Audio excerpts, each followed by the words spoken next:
इस हफ्ते big boss के घर में इविक्शन को लेकर बहुत बड़ा ट्विस्ट देखने को मिल सकता है। जी हाँ, बिग बॉस के घर में इस हफ्ते जो कंटेस्टेंट बेघर होने के लिए नॉमिनेटेड है वो है यामिनी, रजत, करणवीर मेहरा, शिल्पा, चुम, श्रुतिका अर्जुन, दिग्विजय राठी और चाहत पांडे। अब अगर आप इन नॉमिनेशन की लिस्ट को देखेंगे तो इस लिस्ट में सारे के सारे कंटेस्टेंट सिर्फ रजत और यामिनी को छोड़कर वो लोग हैं जो कि करण के टीम के हैं।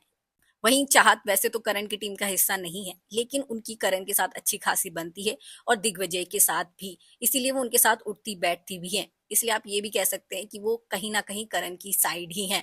लेकिन अब अगर नॉमिनेशन को पूरी तरीके से देखा जाए तो करण के जो लोग हैं वो सारे के सारे इस हफ्ते घर से बेघर होने के लिए खतरे में हैं।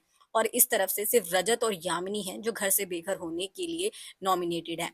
अब ये तो हम सभी जानते हैं कि यामिनी के ही हाई चांसेस हैं घर से बेघर होने के लिए और वो ही इस हफ्ते घर से बेघर होंगी। लेकिन इस हफ्ते बिग बॉस के घर में इविक्शन को लेकर एक और बड़ा ट्विस्ट देखने को मिल सकता है और वो ट्विस्ट है डबल इविक्शन का।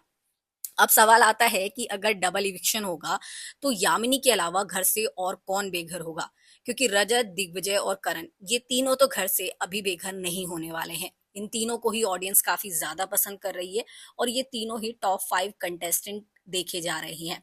वहीं अगर चुम और चाहत की बात करें तो उन्हें भी ऑडियंस से अच्छा सपोर्ट मिल रहा है। यानी कि यामिनी के अलावा श्रुतिका और शिल्पा खतरे में है। लेकिन अगर आपने देखा होगा कि शिल्पा की स्टोरी अभी भी घर के अंदर चल रही है और मेकर्स शिल्पा को इतनी जल्दी घर से बेघर करने का रिस्क नहीं लेंगे। तो फिर कौन कंटेस्टेंट होगा जो घर से बेघर होगा? अब डबल इविक्शन में कौन घर से बेघर होगा ये हमें पता चलेगा टाइम गॉड के टास्क के बाद। टाइम गॉड टास्क में दरअसल टाइम गॉड टास्क में टीम ए विनर बनी है, जिसमें कि करण की पूरी टीम टाइम गॉड के कंटेंडर बन चुकी है। जी हाँ, बिग बॉस के घर में जो टाइम गॉड का टास्क हुआ था उसमें 2 टीमें बनी थी और टीम ए में करण, शिल्पा, चुम, दिग्विजय, श्रुतिका, ईशा और विवियन थे। अब ईशा और विवियन को हटाते तो बाकी लोग तो करण के ही साथ हैं और अगर उनमें से कोई एक टाइम गॉड बनता है तो करण के लिए ही अच्छा होगा। अब देखा जाए तो शायद मेकर्स ने ये जानबूझकर भी किया और देखा जाए तो मेकर्स ने ये जानबूझकर ही किया, क्योंकि अगर आपने देखा हो तो कुछ दिन पहले रजत की एंजल्स यानी कि यामिनी, ईडन, शारा और कशिश ये सब मिलकर नॉमिनेशन डिस्कस कर रहे थे, जो कि घर का बहुत बड़ा रूल उल्लंघन है।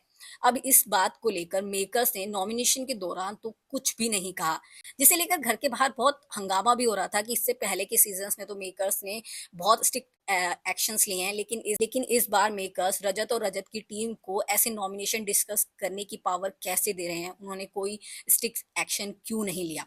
तो अब मैं बताती हूँ कि उन्होंने ऐसा क्यों किया। दरअसल मेकर्स ने ऐसा इसलिए नहीं किया क्योंकि वो आगे